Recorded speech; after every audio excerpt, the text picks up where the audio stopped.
Hey there, it's Rachel Mullins, the host of Hashtag No Filter Fridays on Public House Media.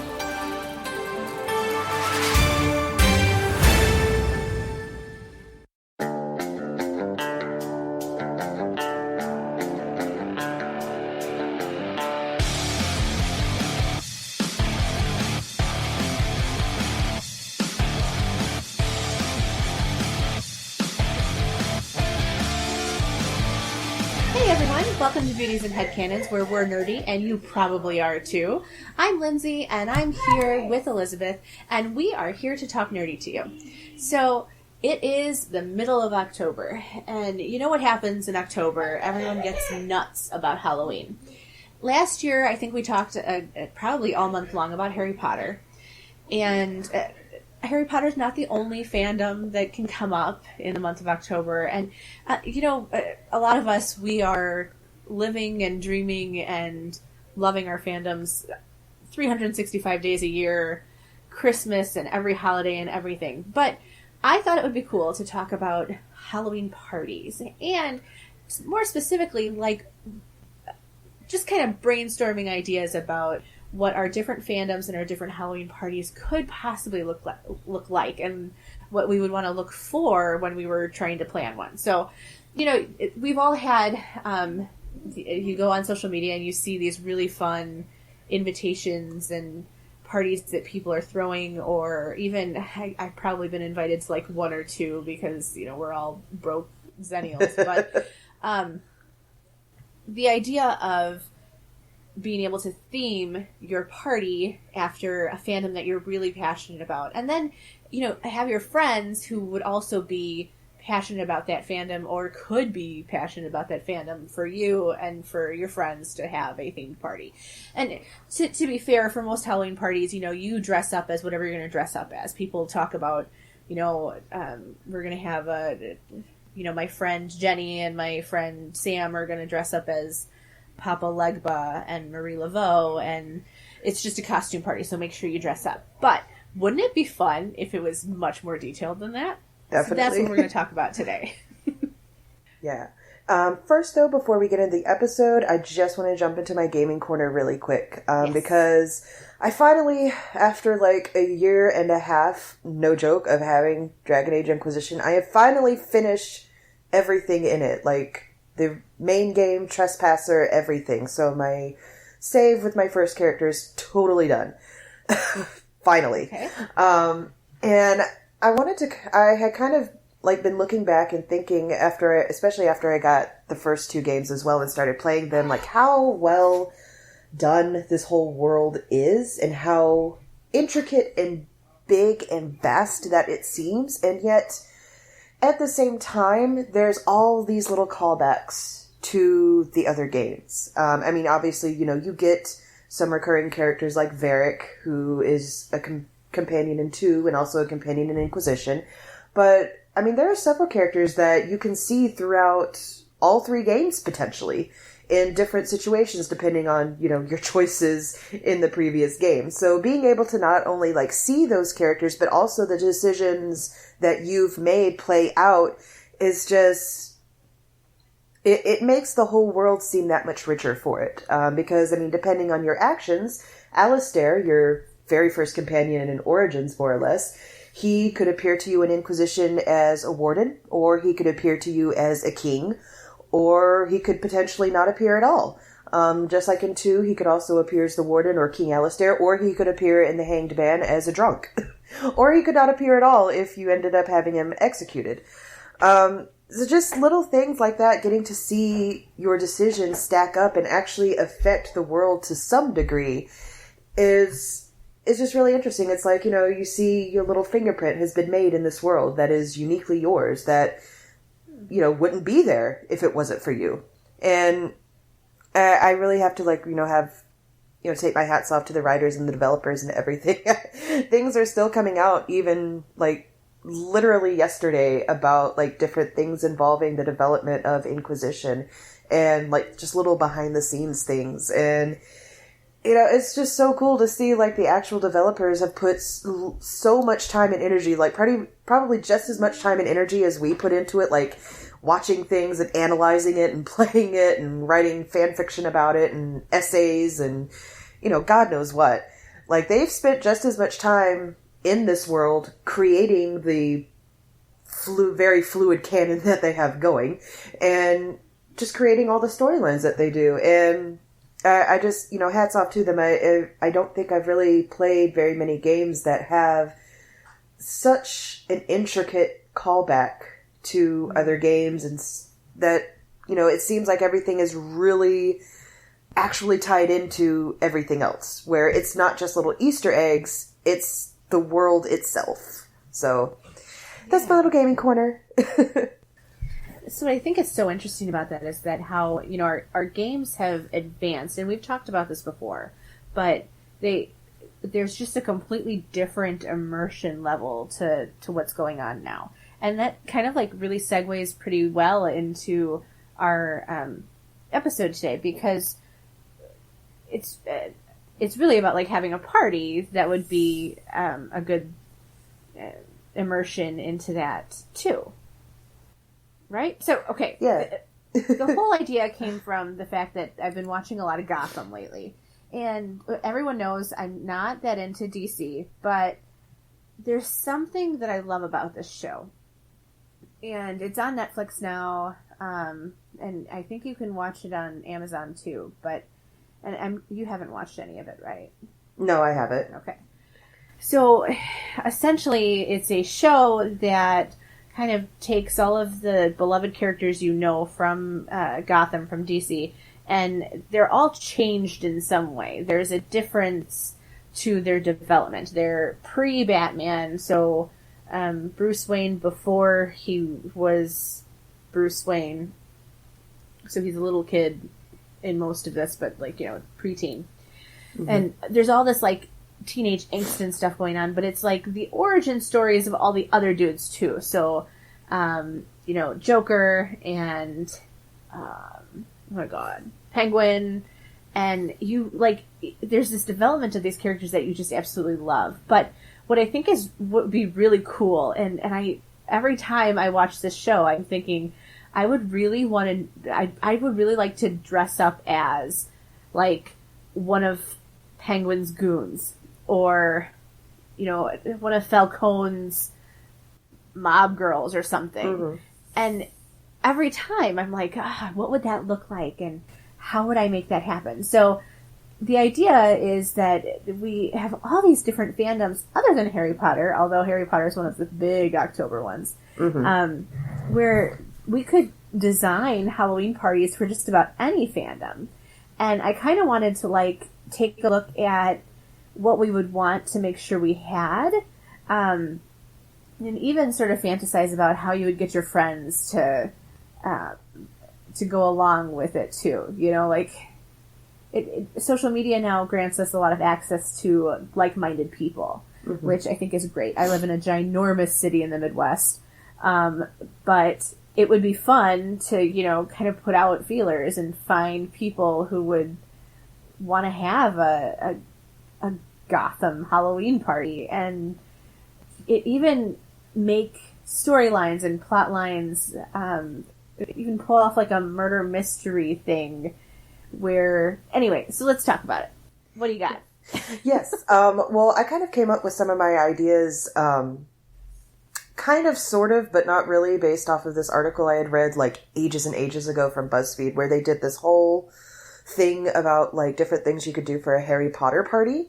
And I know I actually got to that article from a video that Corinne from Threadbanger did, where she basically tried out all the different things that they suggested for the party, and saw is this really feasible or not, or how fun is this and everything. And it kind of did get me to thinking, if you were to kind of create a party based around a certain fandom, what would it really look like? What would the atmosphere look like? What would you serve to eat and drink? What would you obviously when Harry Potter, you have the different houses of Hogwarts, and does your particular fandom have different factions? And if so, how would you set about those factions? So I kind of sat down and like thought about a few different things. And I mean, obviously mine are a little bit more like gaming based since I'm like heavy into gaming and I didn't want to like grab Marvel or anything else from you. So, right. So, I know obviously I've been heavy into Dragon Age, and in Dragon Age there's a big thing in Inquisition and also too with like Templars versus mages. So like I thought, if you wanted factions, you could do that. Or if you wanted to do something with Fallout, you could do like take some of the major factions from the games. Like, if you want to do Fallout 4, you could have, the Minutemen, the Railroad, the Brotherhood of Steel and the Institute. Or if you're doing New Vegas, you could do like Yes Man, Mr. House, Caesar's Legion, and the NCR. Skyrim, you could resurrect the age-old debate of Imperials versus Stormcloaks. There's, obviously a lot of different things that you could go with for that. So I thought, especially if you're doing like little games or if you're doing like, say, a competition or something like that, that could, obviously, you could take the factions directly from the fandom and just sort of insert them, just like you would normally, I guess. Yeah. Okay, so I'm going to pick your brain then about Gotham. Okay. If you were to serve food, what do they eat in Gotham? I mean, as far as I know, it's fairly like quote unquote normal. It would just be determined as to like what kind of caliber party that you're representing. If you're representing like some sort of high class fancy affair, you could do like all sorts of fancy little hors d'oeuvres and stuff like that to kind of mimic what a party might be if they were, if it was frequented by somebody like the Waynes or Penguin or something like that. Or, if you wanted to do something a little bit more gritty and down and dirty, you could do like street food or something like that for, if you were just doing like, say like the run-of-the-mill residence. Essentially what it comes down to is whether or not you've got tons of money or whether or not you don't. Pretty much. Pretty much. I'm thinking like it'd be really cool to have, I don't know, a bunch of goons come and crash the party, and oh man, there's got to be an outlet for this kind of desire for mayhem. You put together like a geek party planning company. Oh my goodness. People have wedding planners and event organizers and stuff. Except you... my brain explode. Except that's you do what exclusive exclusive geek events. Okay, so we have to talk about Marvel. Yes. Like, the MCU fandom is a big one for 2019. What would a Halloween party look like for the MCU? For the MCU, like, I think it would be really cool to have people more or less do two characters. In other words, like, they would come and, like, their initial, like, persona would be one character, but then, like, it would be basically that character pretending to be another character. Like, say if Tony Stark pulled up, like, Cap's shield and put on his helmet or something like that. And they were, like, imitating each other, and so, like, they're kind of, like, acting like exaggerated versions of the other people.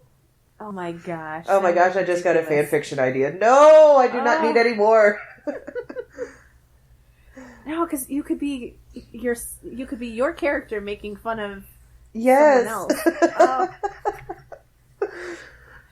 Okay, but then, your food would be your food. Well, yeah. You get cupcakes and... all those typical little Halloween fairs, like little candies and chocolate-dipped everything. And see, I always think it would be cool to, like, make it set in a certain time period in the MCU. Mm-hmm. And like, it's no fun to, like, have a party and tell everyone that it is a black tie affair or it is a formal wear only event. But I feel like the opportunity here would be so stellar to do something like you have to do 1940s MCU, so then you're like stuck with the Agent Carter and Cap, Bucky, that period of time, so people wouldn't even necessarily have to, dress up as a superhero. Even like the people throwing the party could be Agent Carter and Cap and whatever. You could, the main titles could be taken by certain people, but then you have to come up with a costume that would fit in that period. And I mean, forgive me, I've been doing a whole lot of like themed photo shoot ideas and throwing things against walls and trying to see what would stick. But I'm really into this one. Like, I really want it. I want to go to that party. And, I'm the kind of person who, I watch, like, a ton of super random videos on YouTube. Sure. And one of the ones that I like to watch, I can't even remember the channel off the top of my head. I'm not even totally sure if I'm subscribed. They just show up in my recommended sometimes. But it's kids that will taste test different themed foods from different decades. So, like, they would do, like, lunches or breakfasts or, fancy food from each decade. And it's really, like, interesting to see, like, what was considered fancy, what was considered, what people would eat for breakfast or lunch or dinner or whatever. And, like, the 1950s is, like, gelatin everything, whether it fits or not. So, like, that could be, like, a really interesting thing, like, researching the different foods that would have been available, that would have been considered rich, in that time. Because, there are some things that, we consider kind of, food for people who are rich now, like lobster, that wasn't really considered all that high class back then. Lobster was more of the common man's food then. So, you wouldn't really... I just watched a movie from like, it's set in 1922, and the way that they talk and the way that they're dressed and everything is so absolutely foreign to me. But it's so cool to, like, even just think about what that kind of food would have been. So I'm totally with you on this. Yes. It'd be so cool. There's all kinds of fun research and taste testing. Yes, I'm gonna ride this wave too. Like, I have been thinking about, like, what wedding planning would look like, but I think, like, geek fandom party planning is really where I need to start looking at. Yeah, that's a pretty niche market. I don't think I've heard of many, if any. I don't know. Oh man! Surely I couldn't have been the only person that came up with that. Star Wars would be one of those things where, like, you would serve food and it would be one thing, but you would label it another. So, like, you could have, like, say, like, roast beef or something like that, but you would label it, like, bantha steak or something like that. Yes. Just, like, kind of coming, and you would have, like, the blue milk or whatever, but it's just, like, with food coloring or something like that, to imitate the look of it. And you could come up with so many different, like, themed cocktails. I know. Ooh, that would be fun. I've actually been to a bar or two that had a themed cocktail. Yeah. I couldn't tell you the names of them off the top of my head, but I am positive that was a thing.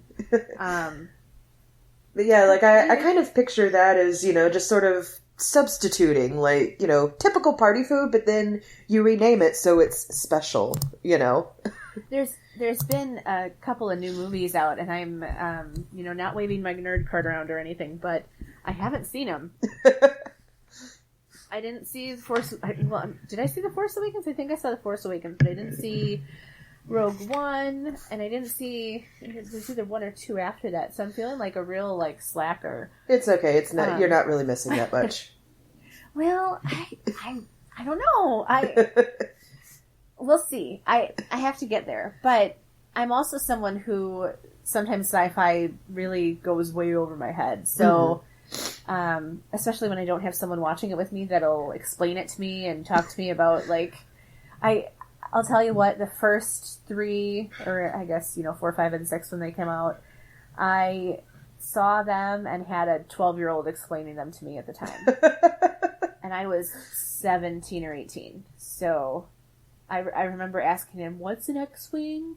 What's a TIE fighter? What's the difference? Yeah, it was good stuff. Okay, so then Game of Thrones, that was a big one this year. Oh, yeah. I think, like, I know that there are certain fandoms like Game of Thrones, like Fallout, and Skyrim, who actually have released and Harry Potter, too, have released, like, cookbooks. So, like, their iconic food, you can make them according to official recipes. So, like, Okay. I really want the Fallout one because I want to, like, make, like, they have the recipe for Nuka-Cola, for Blamco mac and cheese, and, like, all these different, like, things. It's like, it looks really good. And, like, I kind of want to make them in my really real life. But I know that they have one for Game of Thrones as well. At least I'm pretty certain that they do. So, I mean, that seems like it would be a really no-brainer, you know, just pick up the cookbook and, oh, let's turn to a random page and, oh, that looks good for a party. Let's make it. Yeah. See, the best part, I think, to me, is the concept of making things that actually fit into the party or fit into the theme, rather than, you know, making a cake and putting winter is coming on it. You know what I mean? Like, yeah. Like, instead, like, making a pie, you know, like they would have then, and kind of, like, having the stark dire wolf in the crust on top. Yeah. Because I have seen people do that, too. Right. And that's what I'm the type of person who wants so badly for there to be a cool tie-in. Mm-hmm. And on some days I'm super, super creative, and some days I can barely even get an outfit to match. So, we all have those days. Where it's just like the brain doesn't want to work. But then, like, other days it's just firing off all these ideas, and it's like, oh, we should do this and that and this and that. Like, I'm going through... go ahead. Oh, no, I remember when I was thinking of things for this, I'm like, wait, what could I do for, like, Dragon Age? Because, you know, their fare is pretty typical, like, anything you would find in, like, a medieval setting kind of thing. But then I was like, oh, I could have things, like, related to different characters. Like, Alistair really likes cheese, so I could have cheese out for him.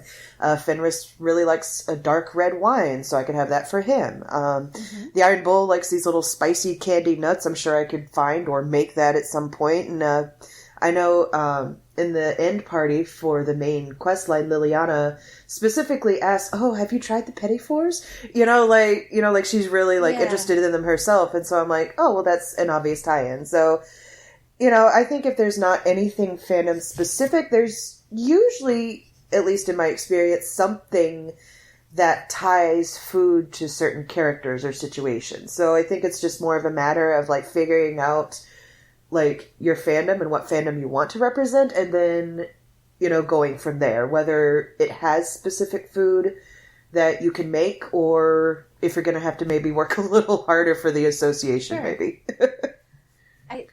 And that's just what I think is the coolest thing about it, too, is when you get like-minded people together, and you know that they would appreciate the thought that you put into the things behind it. You know, if you had to label everything as Alistair's cheese or, you know, the Petit Fours, then it would almost take the fun out of it. Yeah. That you have to explain your inside joke to everyone. Yeah. But I guarantee you, like, any Dragon Age fan that has played Origins, they'll come in, they'll see cheese, like, oh, it's cheese!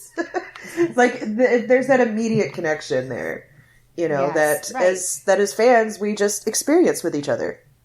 And I feel like this is sort of the kind of thing that you see at a convention, too, where depending on how specific or not specific a convention would be, you have all of these different people who will appreciate and understand what you did with your cosplay a little differently than the next person will because of their experience and what they are looking for when they're there. So the condensing of that and making it into something fully immersive and really specific would be, I have, like, business opportunities here. We modeled this episode a lot after the summer camp episode where we were talking about how you would make a different kind of summer camp for nerds and geeks, and this one is my other business opportunity, I guess. Okay. Apparently Kingdom Hearts was a big thing for 2019. Mm-hmm. Do you know anything about that? A little bit. I've played a little bit of the first one. I never really got super into it, but I know a little bit about it, yeah. But can you imagine, like, dressing up as the different characters and actually being that would be so much fun. A party? Because that's the one that has, like, the Disney characters and the Final Fantasy-esque characters, too, right? Yep. Like, okay. That would be a lot of fun. Like, you know, because it kind of, like, combines the worlds in the game itself. So that would be really cool to, like, you know, see come to life. Just to have everybody get together. I do have number 9 on this list that I looked up of, like, the top 10 fandoms to keep an eye on in 2019 from the dailyfandom.com has the DC fandom in there. Oh, yeah. So obviously, as long as you, I don't know, I hate to say it this way, but as long as you were a snob about making sure everybody dressed as DC versus Marvel, because you cannot mix those two. Like, it's really hard. It's hard to be like, oh yeah, it's a superhero party, and then for people to not know whether or not they're dressed as a Marvel or a DC character. And like, come on now, I forgive it for like age 12 and under, but if you're older than that, you better know whether you're dressed as it. And you know what? I will throw a comic book at you for that matter, because you really should know much more than that at that point anyway.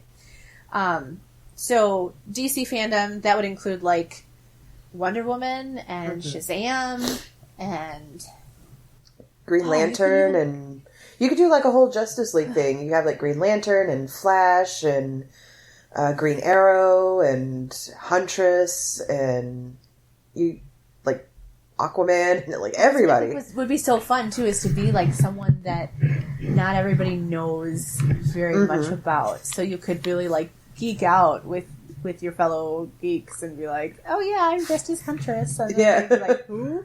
Who's Huntress? And then you could be like, well, let me just school you on this one. Although so crazy. Although, you know, if you like knew everybody that was going to be coming and you knew that everybody would be cool about it, it would be cool to have a DC versus Marvel party. And like when you send out invitations, just specify if the person is Marvel or DC so that you can have like an even number of people. Oh, I feel like you'd have to let them decide on that. Like RSVP with your fandom. Preferred fandom and yeah. Because you don't want it to be like too lopsided, one in favor of the other. Because like, what if then you are like, what if it's a family party and your son is obsessed with Iron Man, but you got DC, and you're like, honey, you can't dress as him because we were assigned. Well, I mean, you could go for the other two billionaire crime fighters in DC.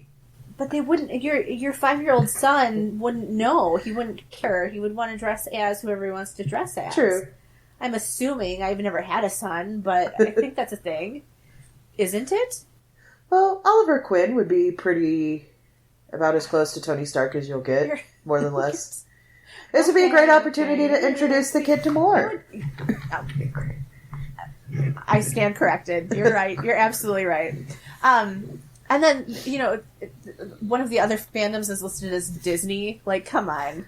I mean, that encompasses so much. I mean, technically party. Technically, that encompasses, like, the whole Disney animated. That could encompass Marvel.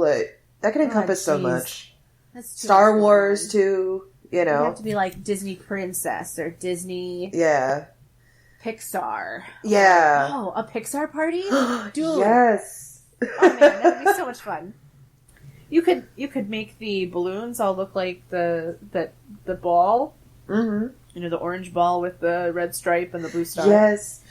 Yes. I feel like the Monsters, Inc. especially would be fun because you could have all kinds of like silly and crazy looking food and it's just monster food, you know? Yes! Yes! And everything could be really brightly colored and... Oh, that would be so much fun. Okay, so I'm going to segue this into my Geek on Fleek for this week. I want everyone to just, like, this is my PSA for the week of making sure that you take your Netflix subscription and you make sure you watch everything that you can that's going to be ripped away from us at the end of the month because Disney Plus, November 12th, 2019. That's like in a month, guys. It's crunch time. We got to get serious about watching what we need to watch. Mm-hmm. I'm not 100% sure exactly of what's leaving. I know Disney Plus has announced it's going to be like $6.99 per month, which when you think about it, it's like a lot cheaper than Netflix, but I have a feeling we're all going to be double wielding. I'm going to be double wielding for at least a couple months until I decide what I want to do.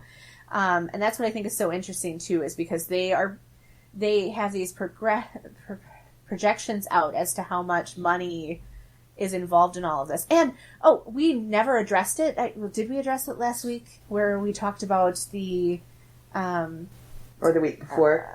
The week before that there's news about Tom Holland and... Yes. I think we did. I think so. We touched on it in our social media posts. So yes. I will not mention that. But I am super excited because I was like bummed that it was going to take 2 to 3 months, which is for forever, to figure out anything about Disney Plus. And I'm excited to November 12th and it'll be my birthday present to myself, and I will say, okay, let's see what I can watch, and then no one will see me all weekend. Yeah, that National Geographic is listed to be in Disney Plus too, so I thought that was really interesting. I don't know if there's going to be documentaries or if they're really going to bank on the whole Disney Earth thing that was going on. Maybe there's going to be some new stuff with that. It'd be really cool if we could get a documentary or two. Oh, that would be awesome. Stuff we haven't seen before, things from other countries. I would be thrilled to virtual tour of Machu Picchu, anything really. I can think of all the things that they could do with that, and I saw the icon, and at first I was like, I don't know, National Geographic? Why would I? But then I was like, wait, we could be immersed in our fantasy worlds and then realize how awesome our world actually is, too. So, just a reminder, everyone, Disney Plus, November 12th, make sure that you have yourself figured out with what you're doing with your streaming services in November.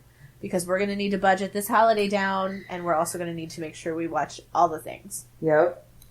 Because going to have to be making some hard decisions here coming up. Yes, exactly. All right, so with that, was there any other party stuff you wanted to talk about? No, that was pretty much it. So if you have any ideas, if there were any fandoms that we didn't touch on that you think would be a great subject to create a party around, let us know. And what would your favorite fandom be if you could pick one fandom to have a party modeled off of? What would you go with and why? So you can find us on our social media, on Instagram, on Facebook, on Tumblr, and on Twitter. So go ahead and hit us up there and let us know. And my name is Elisabeth. Oh, and I'm Lindsay, and thanks for getting nerdy with us today on Beauties and Headcanons.